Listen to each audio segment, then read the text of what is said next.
So hello, everyone, and welcome to the fourth session of the Let's Talk About Alternative Methodologies series. This session focuses on analyzing childcare cost data for cost-informed decision-making. My name is Heather Madison, and I am from the National Center on Subsidy Innovation and Accountability. We are happy to bring this series to you in collaboration with the Office of Childcare and the National Center on Early Childhood Quality Assurance. Our presenters will introduce themselves as we go along, but first a few housekeeping items. This call is being recorded and will be made available to anyone not able to participate today. As participants, you'll be able to turn on your video and unmute yourself.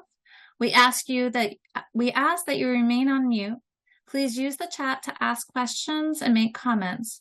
We will be collecting questions and answering them throughout the webinar. If you are not able to use chat to ask a question, we will have opportunities for you to come off mute to ask your question. You can also turn on closed captioning at any point to assist you. This is the fourth in an ongoing series of conversations about cost-based alternative methodologies. We hope this series will support you in use of cost data. In the third webinar, we spoke about gathering cost data. That session recording will be available soon. We will continue to improve this series to ensure it meets your needs, and at the conclusion of the webinar, you will receive a link for an evaluation. We encourage you to complete the evaluation and let us know what worked and what can be improved in this series, along with any questions or topics you would like us to explore. Today, we hope that lead agencies will learn about strategies to analyze their cost data. We will first start with some information around decision-making for cost analysis. We will then move into cost modeling, benefits, and considerations, and then we'll dive deep into cost model examples, and we'll end with the Office of Child Care presentation on alternative methodologies flexibilities. First, we're going to start talking specifically and as an overview of the cost estimation process. And we hope this visual helps think about the process. So as you can see at the bottom, we have engaging providers and partners throughout the process. It's important to remember that you will start there with engaging those providers and partners and then move through the other steps, but also checking in with those partners and providers throughout your process. You'll have data gathering, which is the topic that we talked about in session 3, which was last month. Data analysis and cost modeling. Then you'll move into decision making. Once you have your data, you'll make some decisions on what you're going to do with the data. And then you implement those decisions and evaluate and improve on that and start that cycle again. Today's webinar, we're going to focus specifically on the data analysis and cost modeling component of this process. So we wanted to give an overview, and this is what we're going to focus on today. So I'm going to turn it over to Nina Johnson and Maya to introduce themselves. Nina, can you start with telling us a little bit about yourself? Sure. I'm Nina Johnson with the National Center on Early Childhood Quality Assurance. We have helped states with the provider cost of quality calculator, which I'll be talking about later, and help them think about the cost of quality, among other things. Maya? Thanks, Nina. Hi, everyone. My name is Maya Portillo. I am a policy associate with the Center for Early Learning Funding Equity. We are a research and consulting firm working to assess adequacy and equity in early learning funding systems through research, data analysis, and partnership work. And we do this all in service of ultimately making early learning care accessible for young children and families. So happy to be here. Thanks. Thank you. So we're going to hear a lot more from Nina and Maya later. It's going to come back to me, and I'm going to talk a little bit about the big picture of the cost estimation process again. And we have developed this visual to kind of explain the process first before we dive right into the details. So this is a visual of the cost analysis process. We have data from a variety of sources. So you can see at the top of the visual, we have existing data and data from providers. Existing data might include workforce studies or national data or other data reports. But we also could be collecting data from providers in a survey or through focus groups and using that information. And that is it. There are many ways of collecting data. Those are just some examples. So then we go that data through some considerations. And this is what this spiral represents, is many considerations you want to think about when you're building a cost model. So some considerations you might want to think about are the number of scenarios you want to use. For example, using a different scenario for center-based programs, family childcare homes, and school-age providers. Or what quality levels you want to include in a cost model and how you want to define them. What salaries you want to use, and do the salaries differ based on the quality of the program. Other considerations include ratios, group size, location, size of program, and more. And we will get into a lot of those details soon.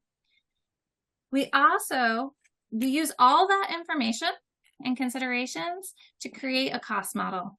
And a cost model is an estimate of how much it costs to provide childcare. It reflects operating costs for childcare providers. We are going to open a poll. And the question will be, how comfortable are you with deciding which data to use in a cost model?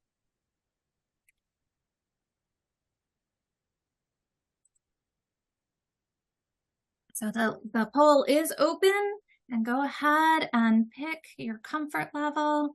We'll give it a few minutes to have people answer.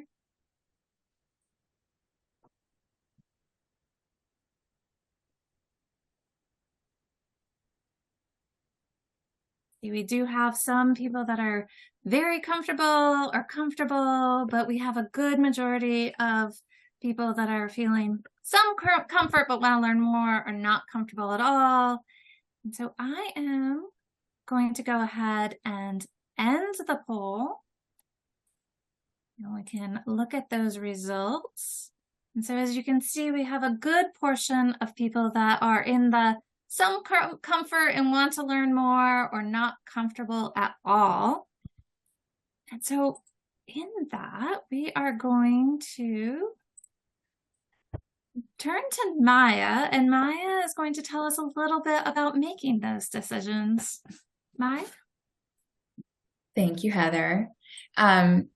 So before we dive into this slide, I do want to level set once again, and something that was on Heather's previous slide is that when we talk about costs, we are referring to the actual expenses a program incurs in order to offer services. But oftentimes when cost modeling, state entities or localities are also interested in the true cost of care or expected costs if you're intending to operate at a higher quality program level. So I just want to make that delineation now, because I think it's going to come up a few times in the rest of the presentation. So on the left hand, or the top left side, you're going to see a box that says scope.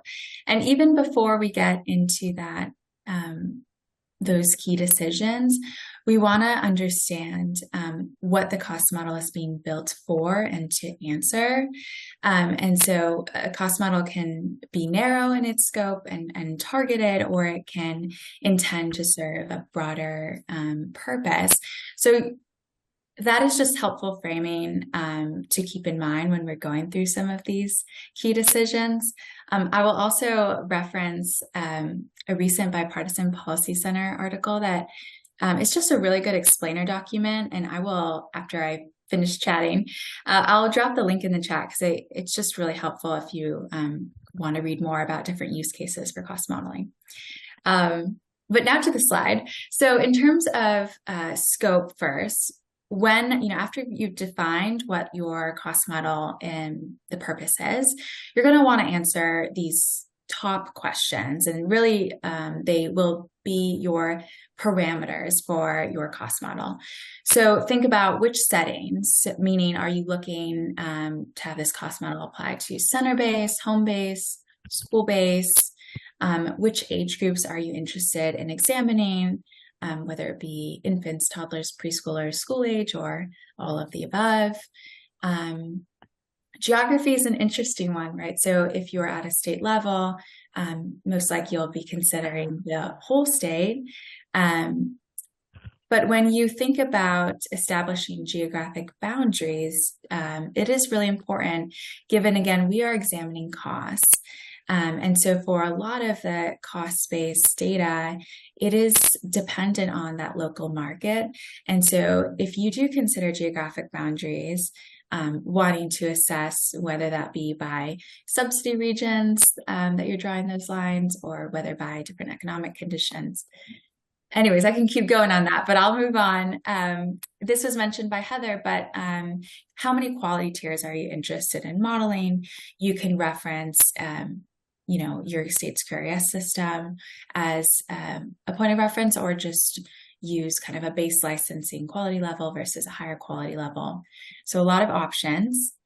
In terms of per child costs, here we're looking at some main buckets, which are pretty familiar to all of you. So staffing pattern, ratios, and then we get into, looking at compensation, salaries and benefits, and then non-personnel costs, the main ones being rent and food. And then any additional costs from services such as providing special education, bilingual services, and any other costs that you can think of that a program would incur. In terms of revenue, so while it may seem confusing to discuss revenue when we're talking about building a cost model, in order to estimate the cost of a higher quality early childhood education and care system and the impact of the different financing strategies, it's important to incorporate current revenue sources that providers will typically draw down. So you'll want to consider both public and private revenue sources that mimic what your average provider population is drawing down. And then eligibility is pretty intuitive. In order to accurately apply and or represent revenue sources in your model, you're going to want to understand those eligibility requirements for some of those revenue streams, and take that all into consideration at the front end when you're building your model. Heather, I'll hand it back to you. Great. I just want to pause and see if there are any questions about what we've shared so far.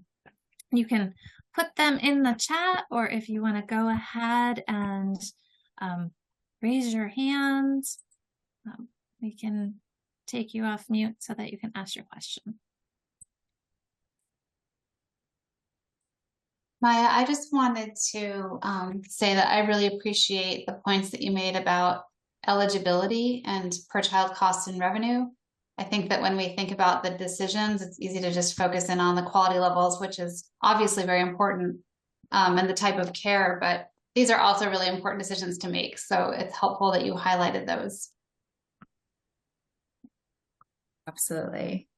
It's certainly, I think, something that isn't front of mind when you're thinking about a cost model, right? But it is critically important if you're applying revenue to the model. And I do have a follow-up question about eligibility. Mm-hmm. So you said that it focuses, like your example here is it's on the estimated % of families eligible for services. If we're thinking about CCDF, I'm imagining it would be helpful for CCDF lead agencies to know how many families are receiving services approximately by provider type. Exactly. Okay. So not just like the eligibility is one thing, but the actual like receipt of subsidy would be something else would be important to know, right? Absolutely. Sorry, in my head, that was very clear. But yes, you have to know the eligibility criteria, which is obviously very known, but understanding the number of people who receive those benefits is very important, because you're trying to estimate total costs.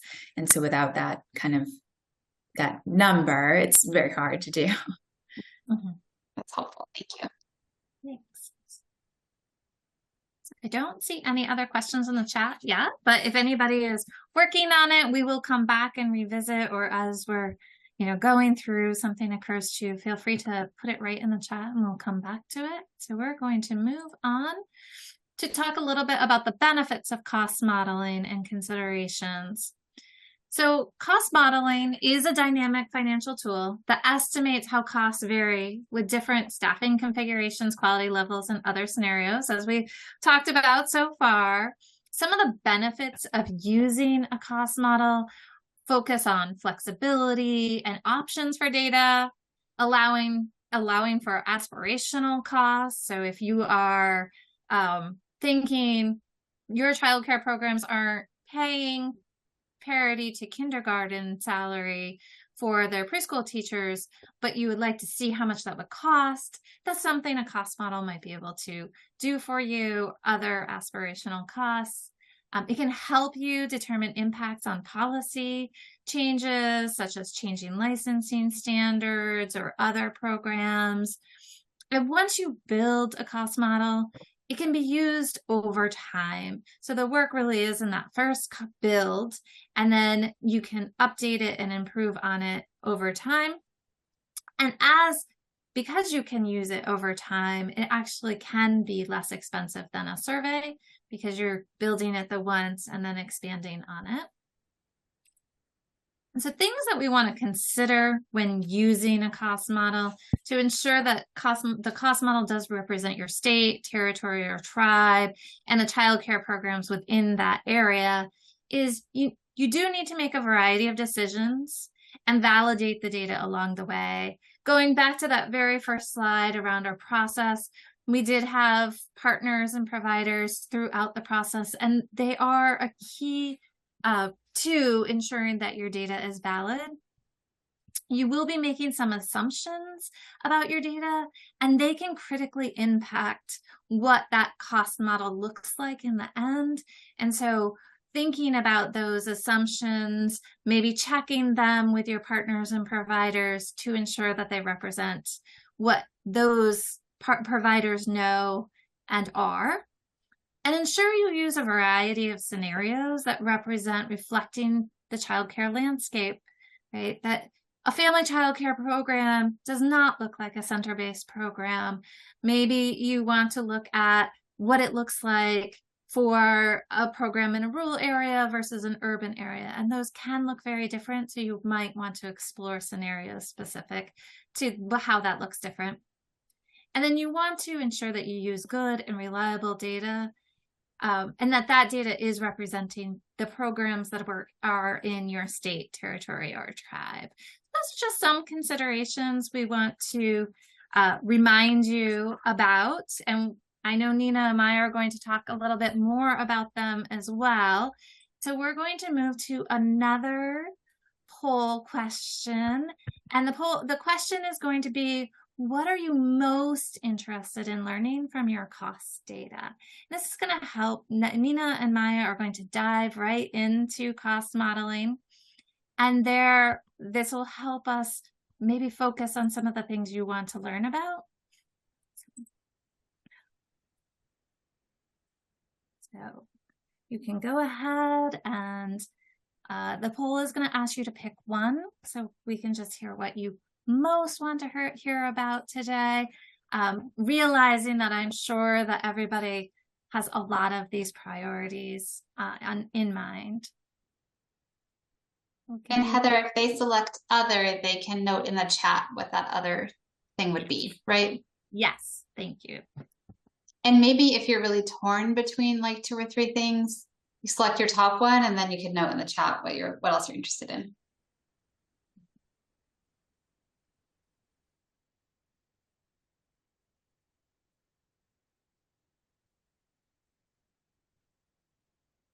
You can see we have a lot of interest in the gap between the cost and the subsidy rates, and also interest in the cost in the overall cost of providing childcare. There's also some interest in how salaries and benefits impact cost, differences in geography.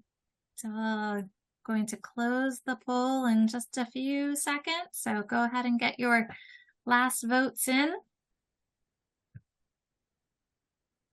All right, I'm going to go ahead and end the poll and share the results for everyone. As you can see, there's a lot of interest in the gap between costs and subsidy rates, as I said, and the costs and the overall cost of providing care. And then again, salaries and geography seem to also be some pretty interesting areas. So we are going to move over to Nina. Nina's going to share some information about cost modeling with the provider cost of quality calculator. Heather, and I think you need to, there we go.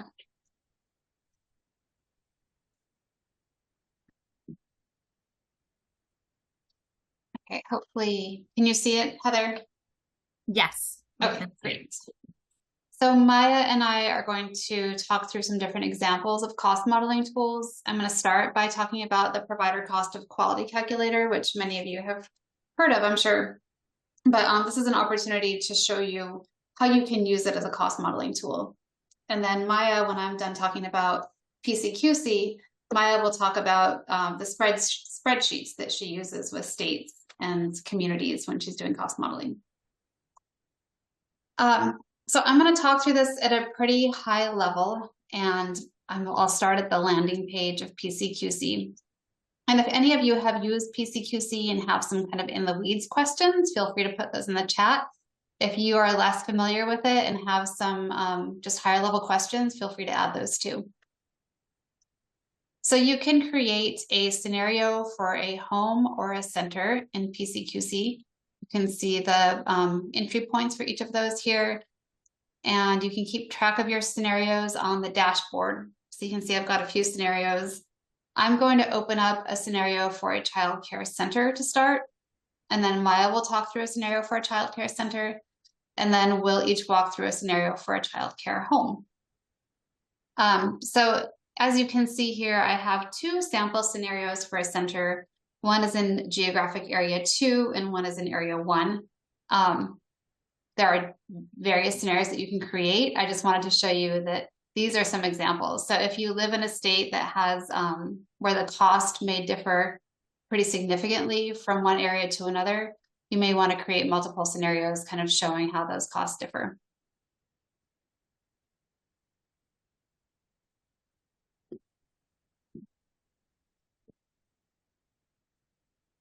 Okay, so you've pretend that you've got some data. Some may be from providers, some may be data that you already have, and then you'll enter it into PCQC. And as you enter it, the expense and revenue tables on the right are going to update. So here's the expense table. Here's the revenue table. And then this shows the net revenue and the cost per child. So I want to start by pointing out that PCQC shows the annual cost per child for each age group, and you can compare that to your payment rates. So I know that some of you indicated that you were interested in that gap between the subsidy rates and the payment rates. This is a really good way to understand what that gap is. So you can see what your subsidy rates are for each age group, and then compare that to the cost for each age group that the PCQC generates. You can also refer to the net revenue, which is here, to understand the gap between cost and revenue. And then think about what a healthy net revenue would be for a center. So 3% may not be bad, but I think that a healthy net revenue, just so that they have an emergency cash reserve, should be closer to between 5 and 10%.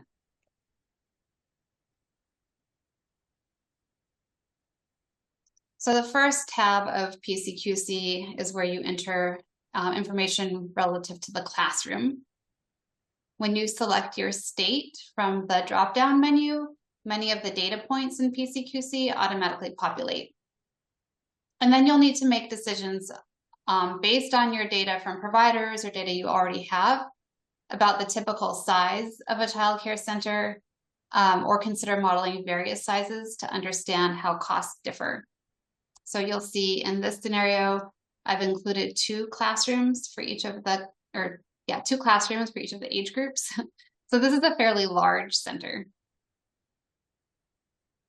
And I'll stop and just say, Heather and Maya, feel free to interrupt with questions. You all have seen me talk about this a few times, and I think you have some great questions.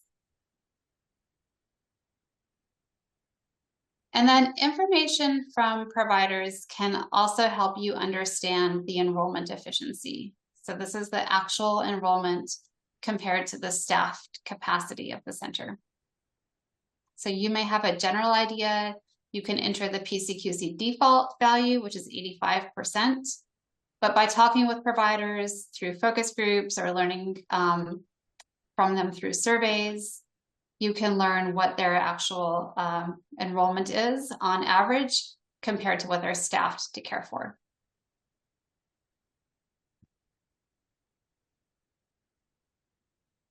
And then on this page, you can enter information about the personnel costs of the center. This includes staffing patterns, so whether the center level staff is full-time or part-time, whether they have an admin assistant or other supporting staff. You enter their salaries here, their benefits, and other staff costs. And what I want to highlight here under staffing, where you find the salaries for the program staff and the teaching staff, is that you can enter actual average salaries for teaching staff. And at a higher quality level, you can enter higher salaries. So those higher salaries could be closer to kindergarten parity, or whatever you decide your benchmark is. So you're not stuck with just one salary. You can enter multiple at different quality levels. And PCQC includes some data here from the Bureau of Labor Statistics. And then we'll jump over to the non-personnel costs. So there's a lot here. It's broken down by per child, per classroom, and per site costs. But what I want to point out is that the cost of food and the cost of lease for a center are the biggest non-personnel costs. So I wouldn't worry. PCQC includes defaults for your state for all of these costs.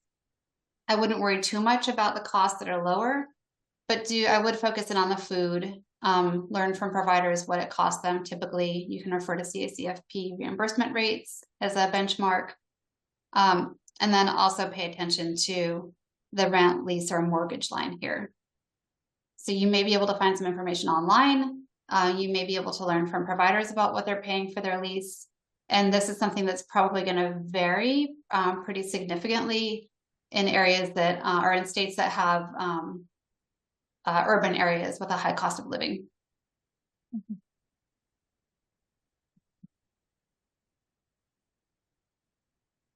So Nina, can we go back to the enrollment efficiency? Mm-hmm. And I know you and I heard an interesting question this week, I think it was this week, about enrollment efficiency and the impact that we know that childcare providers are experiencing post-pandemic and maybe not having full staffing. And so is that something that a lead agency, a state or territory might want to consider in their enrollment efficiency? And how would you try to gather that information? And Maya, I'll let you respond to this too, but I'll start by saying that I would definitely try to learn from providers about what they're experiencing. And I've heard that too from multiple states. I'm sure you have too, Maya, that centers are having a hard time keeping all their classrooms open and remaining fully staffed. So I would personally, when using PCQC, I would focus on the classrooms that are open and the staffed capacity. Mm-hmm. So this is like alternative to using the licensed capacity, which would be what they're licensed to care for. But you want to focus on the staff they actually have in the classrooms that are actually open. And then you can compare that to their actual enrollment. Does that make sense? It does. Maya, what is your experience with states? Are they also experiencing that? And do you have anything you advise or work through with that question? Absolutely. To echo what Nina said, we listen to what we hear on the ground with providers first and foremost. And so if that is a consistent message that we're getting, then we will follow that in the model that we create. We do use license capacity and enrollment figures. We also do rely heavily on the PCQC. So we do use the 85% as it's recommended by the PCQC. It depends if you are modeling multiple quality levels, though, that enrollment efficiency you could decide you want it to be higher depending on the quality level. So it's just like a decision that you have to make with your stakeholders, decide what that percentage is going to be, because as Nina, Heather, and I all very well know, is as that percentage increases, that will have pretty dramatic effects for your per child costs. Thank you.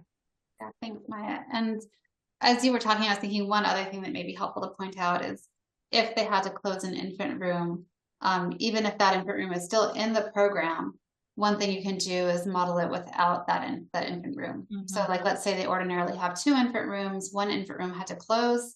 So in one model, you can not include that infant room since they don't have staff in that room.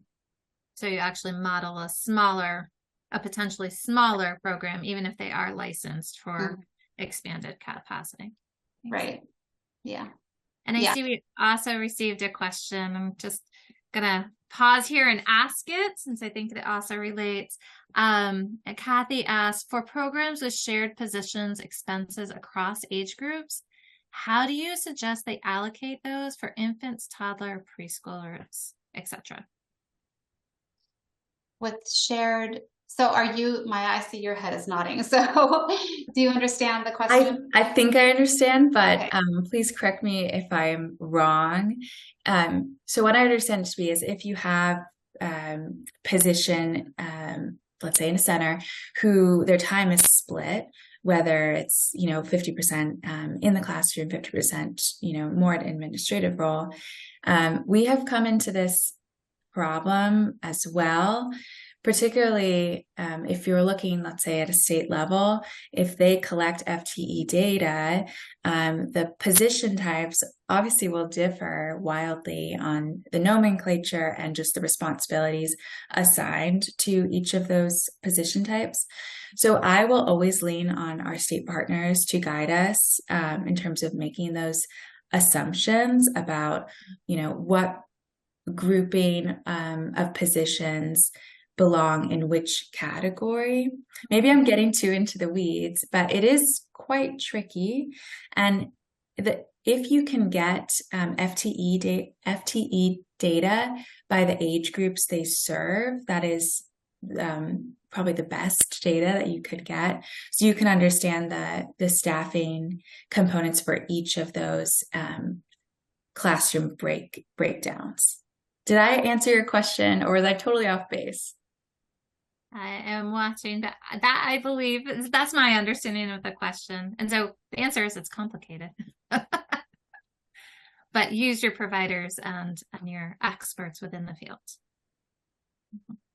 Yeah, and I would say in addition to that, like we could help you if you're using PCQC and there are some more nuanced scenarios like that, we can help you think through sort of working backwards into those. Thank you.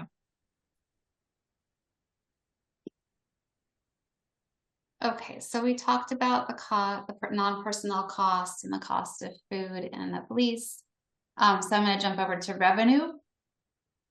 So we've focused mostly on cost in this discussion and the other webinars. But as Maya mentioned before, including information about revenue in your cost model is really important if you want to understand the gap between revenue and expenses, and then what it would take to fill that gap. So we'll talk next week about budgeting and decision making, and understanding what that gap is so that you know what it's going to take to fill that gap is critical. And so that's why it's important to enter revenue here. And then I'll just point out under revenue that there are different sources of revenue. So obviously subsidy and tuition are the major sources, but you can also enter other revenue here if there are other funding streams for programs. And the other thing that I want to point out is the percent of children receiving subsidies is something to focus on too. And Maya mentioned this. We talked a little bit about eligibility earlier. And this may vary quite a bit from program to program. So you can run different scenarios with higher percentages of children receiving subsidies and with lower percentages and see how that looks.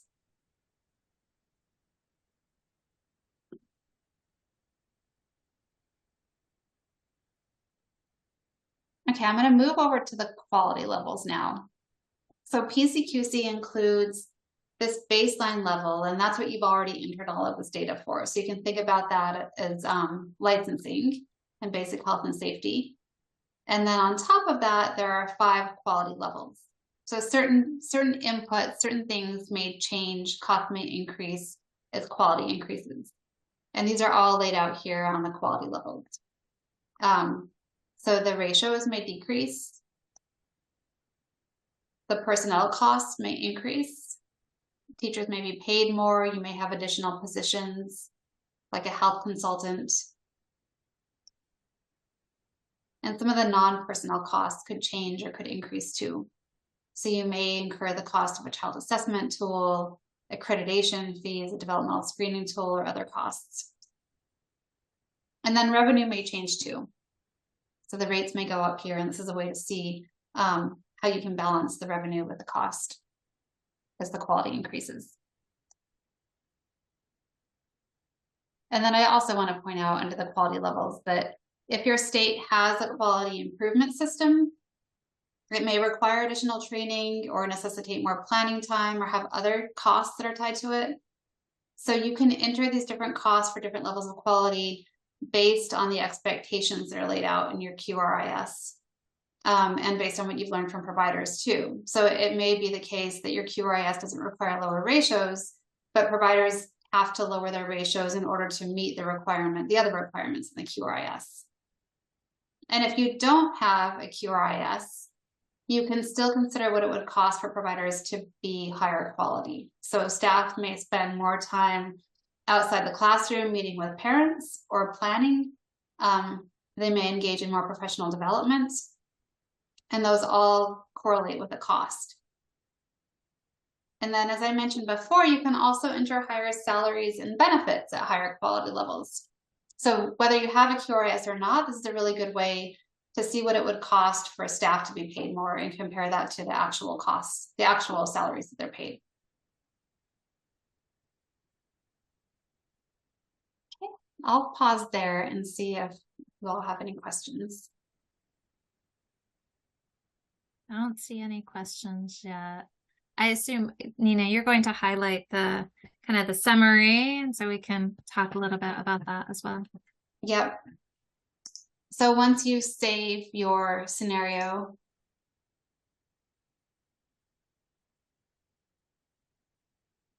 it's taking its time. You can access a report of your scenario.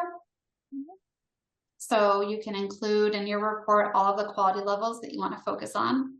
So let's say that I just want to look at the baseline level and the first quality level. I can just check those. And then I can print these pages, which show all of the information from the expense and revenue statements, and then all of the information that I entered in PCQC. Right. Or I can save this as a PDF and share it with folks. And can you scroll up to the cost per child? I know one of the interest areas was the gap. And could you talk a little bit about how you could potentially take that information and find that gap with the subsidy rates? Sure. So, I mean, there's several ways you can do it. You have this as a reference, so you can compare the cost per child, the annual cost per child by age group to your subsidy payment rate annually per age group and see what that gap is. You can export this as an Excel And that'll give all of the information that's on here, but in an Excel spreadsheet. And then you can put in your rates and actually do the comparison in an Excel sheet. So there's various ways that you can do that. Great, thank you. Sure. And my colleague Carol is on this call as well. So Carol, if there's anything that I missed or anything that you want to point out, feel free to put that in the chat. Okay, I'm going to stop sharing and turn it over to Maya. Great. Thank you. All right, so I am going to go back to sharing. Oops.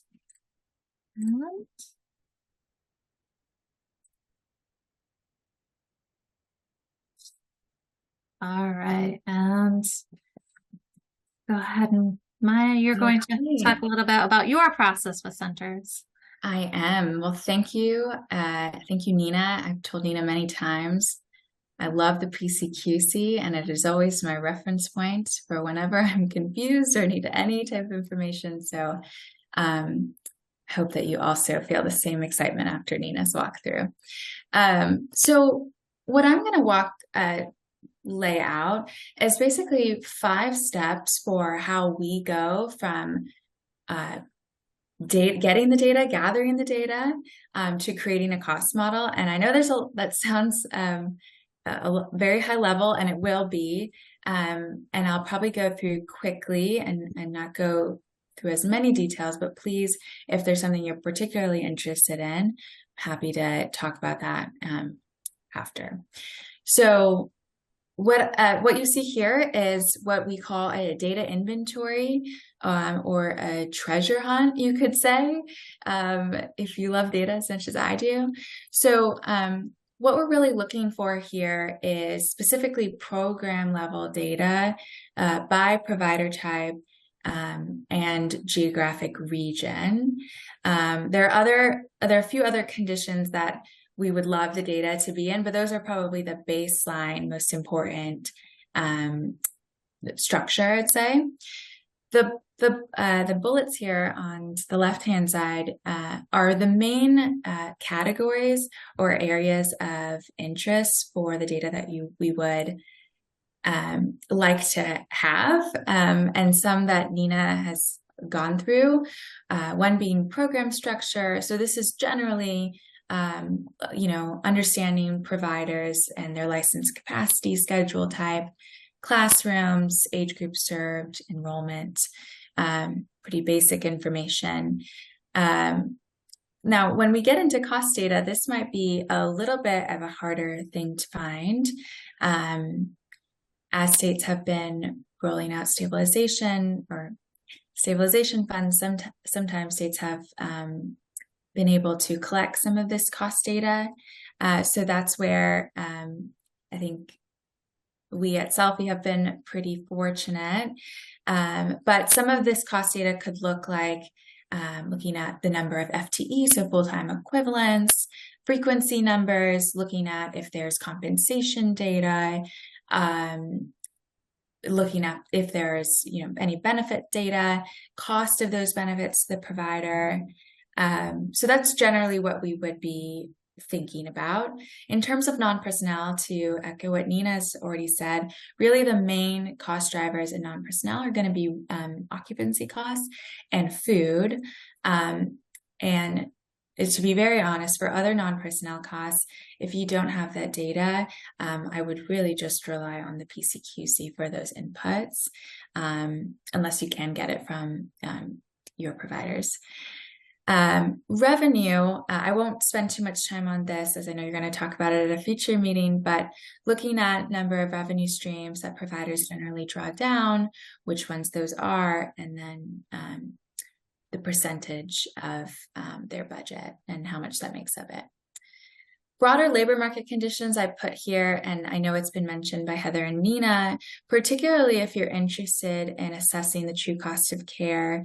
A big part of that will most likely be compensation and increased compensation, and needing to build in those figures. And so what we look to help us triangulate those figures are typically K through 12, teacher salary data. We have also looked at different similar interest-based professions. So care-based professions such as nursing has been a helpful barometer for us. We've also looked at low barrier to entry positions within that given state. And I think together those 3 data points are really helpful if you are building towards higher salary inputs. So that is what I'll say about data inventory. The next slide is going into data analysis, and I'm going to keep this really broad because I do not want to overcomplicate it. But really, in data analysis, the goal and intention when you're building a center-based model is looking to try and understand the bigger picture. And I know you heard Nina say average a lot and median a lot. So really, if you're building, let's say a statewide a model that will serve the entire state and those purposes, you are really looking to build a model that uses those medians or means. So the 2 examples that we have listed here, so again, let's say we're working a statewide model. We would want to understand the spread of providers by the number of classrooms that they have in their center, and where those providers are located. So for this example, the state, we have broken into 4 different county groups. That might be different depending on the decision that you make on how many geographic groupings you want in your model. But once we had that spread of data, we were able to understand, well, what is the median number of classrooms that a center will typically have based on that county group breakdown. The second table is pretty similar, except we are looking at license capacity by number of classrooms in county group. Again, based off our conversation that we were just having, this is just helpful information. Also, if you can get enrollment information as well, that is extra helpful. So those are just some 2 broad examples, but again, the key point here is just to understand that the bigger picture and the average picture. Can I pause right there, Maya, and just ask a question? I know this has come up in our discussions, but I'd love to hear your thoughts again. I hear a lot, both you and Nina talked about the average and the median, right? And so I'm taking that you're making some assumptions, and you'll probably get into that a little bit in a few more slides, but what process? I know we talked about decision making, but how do you get comfortable in some of those assumptions you make about the data that you use? And Nina, I'd also love to hear your thoughts. As would I. And I'll start, but then I'm going to toss it to Nina because you're absolutely right. And it's something that I wanted to highlight. As much as we can get as much data as we can, and most likely we will not have all the data points that we need to make some of these decisions. And so to the best of your ability, if you can get data that provides directional estimates, and that is vetted by your stakeholders, your providers, because I cannot tell, and this is just kind of a narrative that I'm sharing with you, but when we've worked with providers and, we'll show them a sample cost figure that we've assumed based off some, directional estimates, providers will most likely gut check, oh, that's too low. Oh, no, actually, that's a little high, because these are numbers that they live and breathe. And so for them, it will be pretty immediate. And so if you can do enough provider and stakeholder engagement, then you can generally understand what are we hearing again and again. And that is the answer that we're going to go with. But it is hard, Heather. So I won't say that it's not. And I would not add much to what you said, Maya. When we were planning for this webinar, I think you said something similar to this, but you sort of have to get comfortable with the fact that it's not going to be perfect. I mean, you have to make decisions about averages and about medians, and it's not going to represent every single provider. there's going to be some outliers. And that just is what it is. You just do the best you can.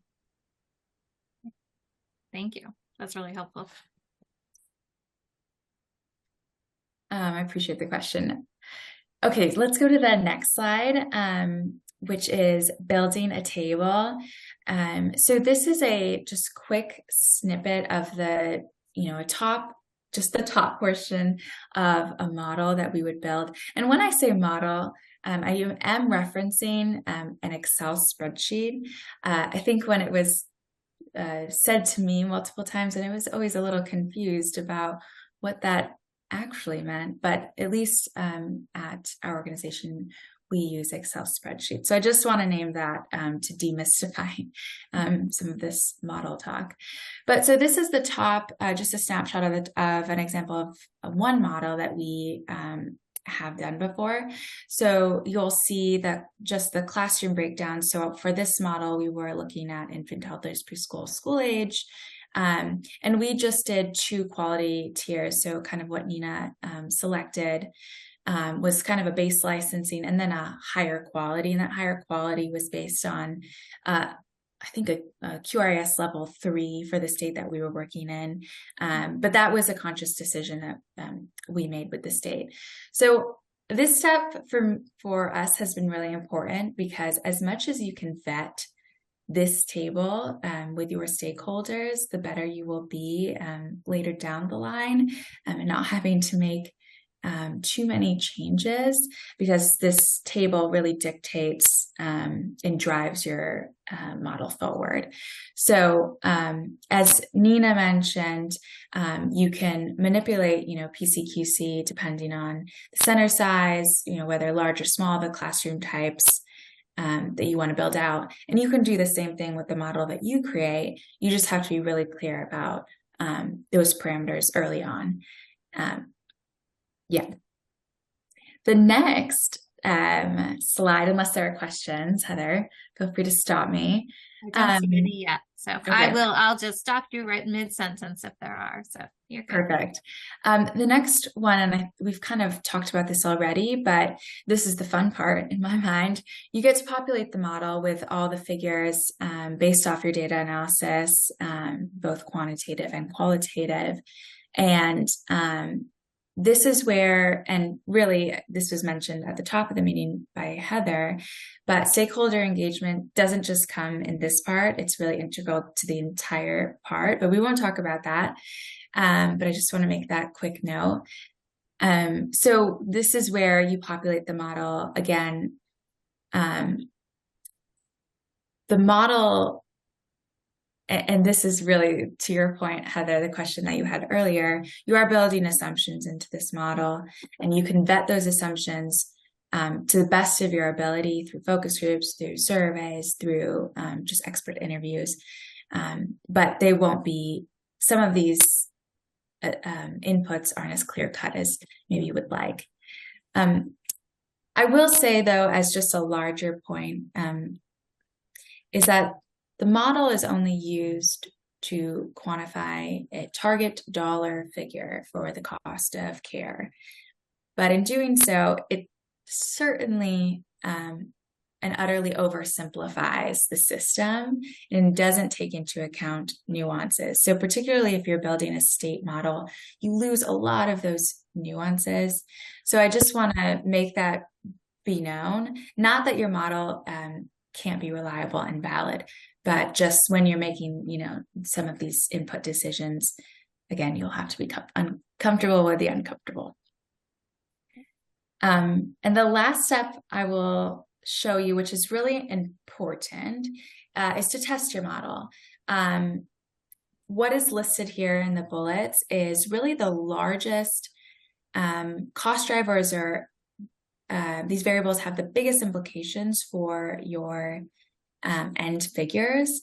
And so if and when you're done with the model, you'll want to put in dummy information for center size, age group, and these various costs to make sure that your model is valid and reliable, and that you can use the model in practical use.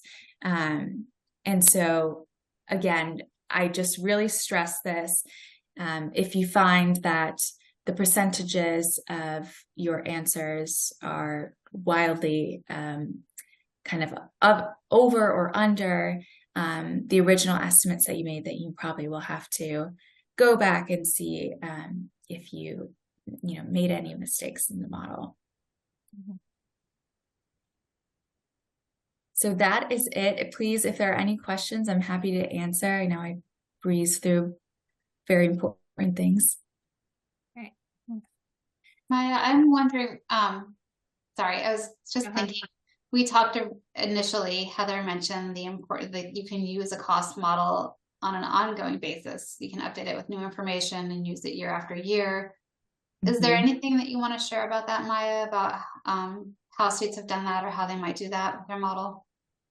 That is a really good point, Nina, and I should have put it in this slide, or maybe there should have been a step 6, because we at Selfie really pride ourselves as the model that we give to our clients, our states. We hope to be an evergreen tool. For the cost model to be an evergreen tool, it needs to be updated with current inputs.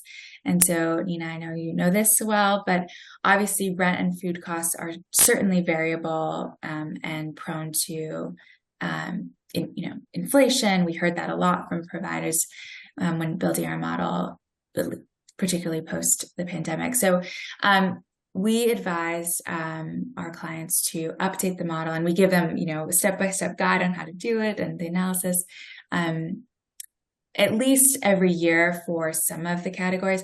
For other ones, let's say a state is changing their subsidy rates, more frequently, then obviously you'll need to update that.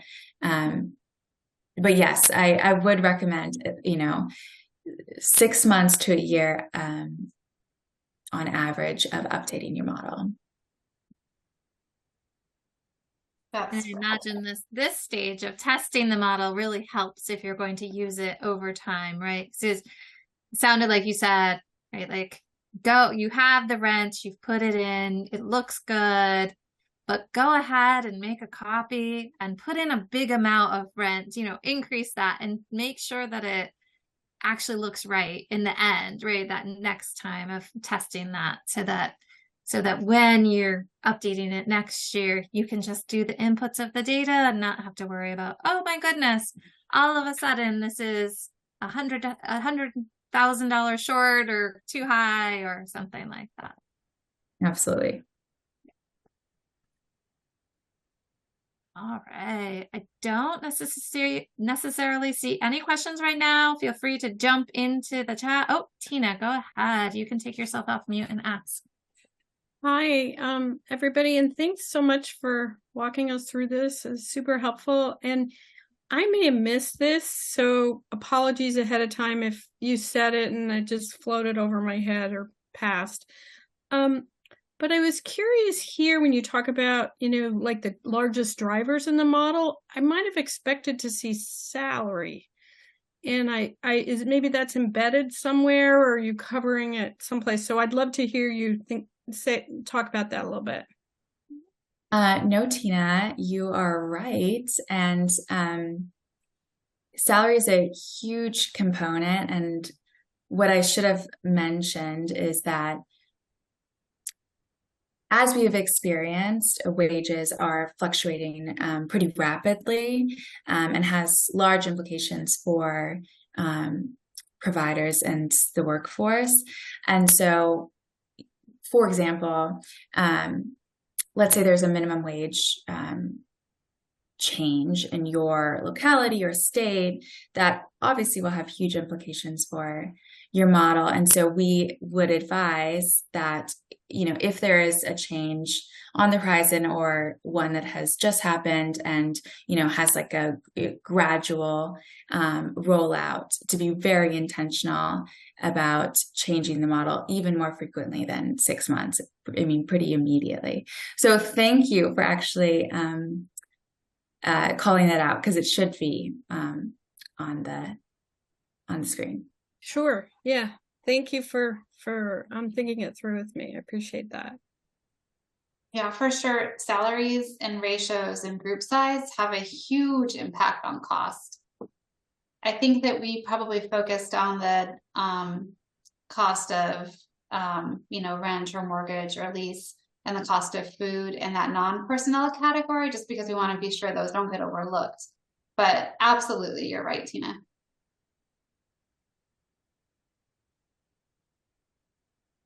So I think we're going to move back to Nina to talk a little bit about when you're considering a family childcare home, and I will stop sharing my screen so that Nina can, and what those differences might be when you're thinking about the model for the family childcare home. Yep. Here we go. Great. Okay. So you may want to model a scenario for a family childcare home with one provider, like a smaller home, and a larger home with an assistant. In this scenario, I'm including an assistant, so I'll open that one now. Oops. Bad gateway. Does not sound good. Okay, there we go. So again, this is laid out, this home scenario in PCQC is laid out similarly to the center scenario. So I won't talk about the same thing, exact things that I talked about in the center scenario. I want to talk about those things that are different for homes. So in this case, you'll need to make decisions based on your data from providers or whatever other data you have about the ages of children to include in your scenario and the number of children you include. Your licensing data and information of providers can both help you.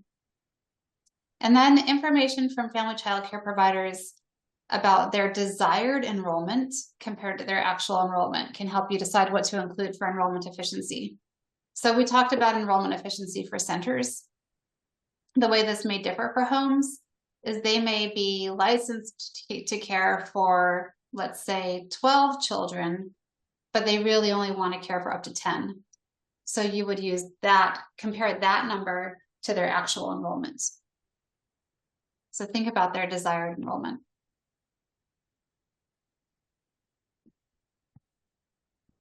And then on the personnel costs page, you can enter information about the personnel cost of a home, which include the hours the provider works per week, the assistant wages and benefits, and other staff costs. And what I want to highlight here under the staff costs is the including a salary for the family child care provider. So it may not be the case that family child care providers factor in their own salary and their costs. So when you hear from them, this may not be something that they're factoring in, but it is helpful to know what it costs when you do factor in a salary and a decent salary. So I included here an annual salary of $50,000. You might use a salary that's comparable to a center director or an assistant director for family child care provider. And I'm curious if you all have heard from providers or if you have any experience with this, what your thoughts are or what your questions are regarding this. We'll move on to non-personnel. So again, like centers, the major non-personnel cost drivers for homes are food and rent. And then revenue we talked about for centers, also important for homes. And then for the quality levels for a home, I would stress the same thing, that if your state has a QRIS and requires additional training or other things, you can enter those associated with each quality level. If you don't have one, think about what it costs for family child care providers to be higher quality. So they too, like center staff, may spend more time outside of the regular program hours meeting with parents or planning, and that can be factored in at higher quality levels. Okay, and then the reports and all of that are the same. Okay, Maya, I'll turn it over to you, and if folks have questions or thoughts they want to share, feel free to put them in the chat. Thanks, Tina. I don't have slides, so I'm just going to be speaking because the process that I explained for centers is actually very similar for homes. There are just some slight differences. Nina has already articulated some of the structural differences for a home versus a center. But I would say when you're doing your data analysis, wanting to understand license capacity and enrollment become really important because, as Nina mentioned, that enrollment efficiency may be higher for a home. And so we would look at that. We would look at those figures across region. And generally, we want to, again, understand the spread of license capacity and enrollment. And because homes, they can vary pretty, they can have a wide spread of capacity enrollment. In models that we've done before, we have not just selected one primary structure. We've actually used multiple structures to accommodate and to be understanding of, it may look a little different for homes. And so we would factor in multiple structures, and then we would kind of aggregate that number up to find that per child's cost. So again, I would just focus on with your data analysis, looking at enrollment and capacity.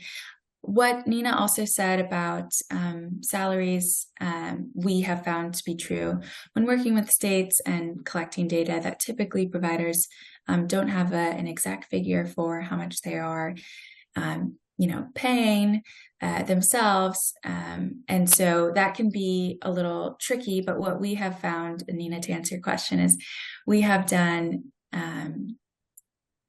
some comparisons between assistant directors and salaries for family child care providers. And we, stress test this through multiple rounds of working with providers and those at the state level, and found that to be a good figure to match. So just something to consider. Also, if your family child care providers, if you can find data on if they have any part-time supports or full-time supports as an assistant, that obviously will have major implications for your final costs. And so again, if you have that level of information or can go get that information via survey or focus groups, that's a very key point that you want to understand. And then also the salary information for that assistant. Mm-hmm. And then, as Nina already mentioned, food and rent are very critically important and are particularly felt by family child care providers. So understanding those average expenses is quite important. And the last thing I'll say is stress testing the model again. So looking at your biggest cost drivers, so food, rent, salary. I included it this time, Tina, and enrollment efficiency are probably the biggest things. Maya, have you found that transportation I'm curious how you include, I don't want to get into the weeds, but we didn't talk about transportation. And I think more family child care providers tend to transport kids. And so I just want to flag that as a cost too, that may be something that may be helpful to learn from family child care providers. I am really glad you flagged it. We, to date, in the states that we've worked, haven't had great data on that. But it is a learning opportunity for us. And as we work in different states, we're hoping to integrate that data point. Well, you're absolutely right. We cannot forget about transportation. So what we did in our model is we actually included it. We built it into the model as a line in the Excel spreadsheet, but we didn't fill in that data point just because we didn't think that we were able to fill that in with the data that we had, but encouraged, our state partners to, in the future, fill in that data point. But good point. sense. And this is really a question for both Nina and Maya. I'd love to hear how you approach the breakdown of the cost per child in a family childcare home and how that might differ from a center-based program. I mean, so I think we may do it similarly. They're caring for mixed age groups, right? And so PCQC generates an average cost per child. It doesn't delineate it by the age group. Go ahead. No. It's a good question because it's really can be difficult if you are going for mixed age groups. We have tried to estimate for different age groups. We don't to date haven't used the same breakdowns as we do in center. So what we've done, and this is specific to one state and just how their rates are, but I think it was, below 2 and over 2 were the specifications, but it is difficult. Thank you. So I am going to open it up to any other questions that anybody has. If you're unable to put it in the chat or the Q&A, feel free to raise your hand and come up and go ahead. We can take your question.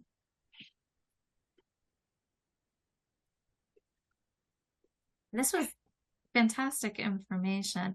Will we see if there's any other questions? And I know we're kind of wrapping up